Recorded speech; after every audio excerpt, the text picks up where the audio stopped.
Filou, c'est Paigol pour une nouvelle émission What the Fuck Japon. Parce que les Japonais sont complètement déviants, des malades mentaux. Je vais même vous dégoûter, car je vais au Japon. Après cette annonce, 2 réactions possibles.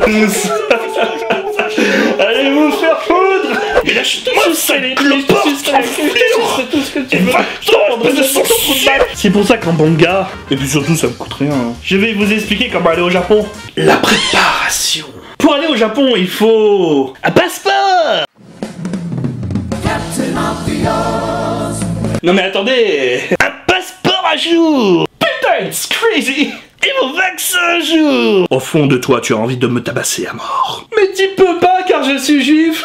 Antisémite. Pour s'héberger, 2 solutions. Hôtel, appartement à louer. Les hôtels. Si vous choisissez l'hôtel, je vous recommande des sites qui proposent des combos vol plus hôtel. Comme Voyage SNCF ou Go Voyage. Attention claustrophobe. Méfiez-vous des capsules hôtel. Ou un vol plus hôtel de 3 semaines pour moins de 1000 €. Et paf, tu t'es fait enculer.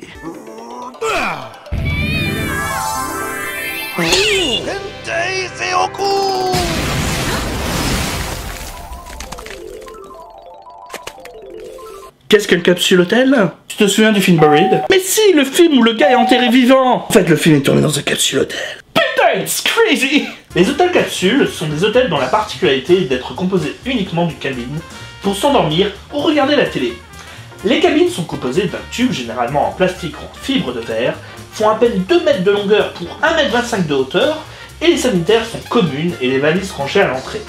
Ces hôtels sont utilisés principalement pour les salariés alcooliques qui ont loupé leur dernier transport, car peu cher, la nuit pouvant ne pas dépasser les 20 €. Alors imagine-toi, jeune sauvageon qui est venu au Japon pour acheter un tas de goodies. Eh non, moi c'est pour visiter la ville et son histoire.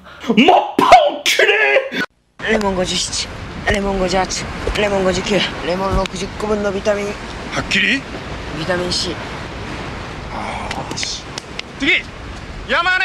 はい。Donc méfie-toi quand l'hôtel est pas cher ou qu'il contient le mot capsule. Privilégie aussi des lieux proches du métro. 2 hôtels à pas cher que je recommande. Le Shinjuku Washington Hotel, le Kurabae Hotel. Pourquoi Shinjuku Washington Hotel? Parce qu'il y a le quartier de Kabukicho. Le quartier des putes. Mais si, c'était le quartier de Ryo Saiba à City Hunter. Le quartier faisant environ 3500 m², et aujourd'hui le quartier chaud le plus célèbre de Tokyo, avec notamment des love hotels, des strip shows, des lieux de prostitution comme les Sopland, mais il y a aussi des cinémas standards ou des restaurants, dont un restaurant avec des fucking robots.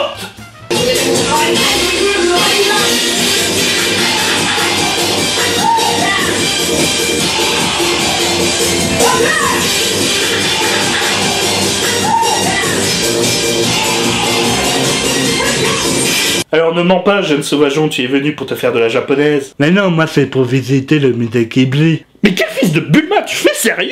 Sache au moins que l'hôtel est proche du métro de Shinjuku. Idéal pour aller partout car proposant la ligne JR, passant par les plus grands quartiers de Tokyo. Cet hôtel est aussi à 2 minutes à pied de l'hôtel de ville. Magnifique à visiter le soir et d'aller dans son sommet et voir la ville de Tokyo illuminée.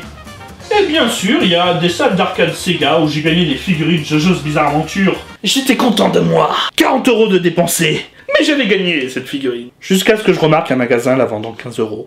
Et Kurabae Hotel, proche du métro, mais aussi du lieu culte de tous les otaku. Le paradis du cloporte que tu es. Le Saint Graal du Narutar. Akihabara. Que ouais? Tu ne sais pas ce que c'est? Ce lieu renommé Akihabara Electronic Town est connu pour être le quartier de l'électronique et du manga. Même si Tokyo entier est connu pour cela, Akihabara en a fait sa spécialité au point de proposer des mangakisa ou manga café très reconnus, mais aussi des tas de magasins de goodies ou des jeux rétro. Un véritable paradis qui propose même des maîtres de café où tu es servi par des jolies filles en soubrette. Ou par des gars en soubrette. Nobuyo, Oshi, Hashitawa, Tokeda, Gumi-chan, de Dimura.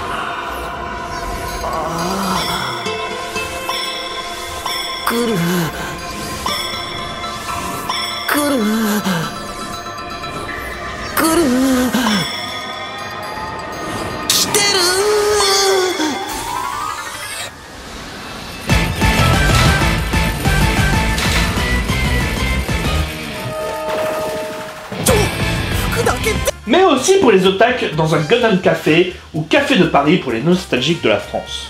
Les appartements à louer. Parfois parfait pour les voyages d'un mois, les appartements. Ces appartements ont pour office de vous offrir une certaine autonomie. Enfin, il y a des appartements qui ne proposent que des chambres à louer, et vous pourrez tomber donc sur un colocataire un petit peu... crazy.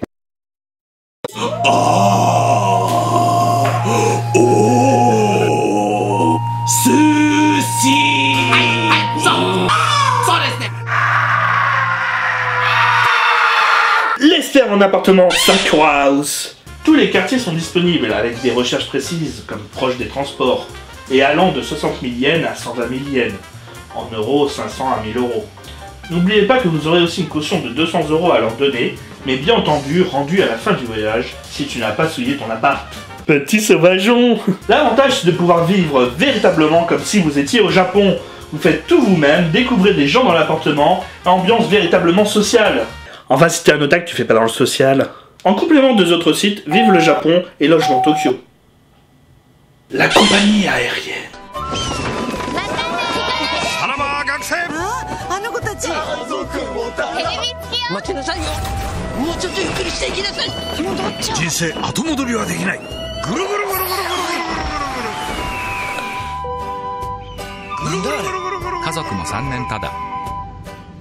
Là aussi pour le vol, deux options. Le vol direct ou le vol à escale. Pour les vols directs, privilégiez les compagnies aériennes japonaises. Cela vous mettra dans le bain. Et les hôtesses de l'air sont japonaises. Comme ANA ou Japan Airlines. Même si Air France propose aussi des vols directs pour le Japon. Enfin quand ils sont pas en grève. Mais si vous êtes un putain de pauvre, et je sais que t'es un putain de pauvre, alors les vols à escale sont votre solution. Mais qui privilégiez dans ces vols low cost? Le must du must. Ceux qui ont redoré le blason du PSG. Et il y avait du boulot. Emirates Airlines.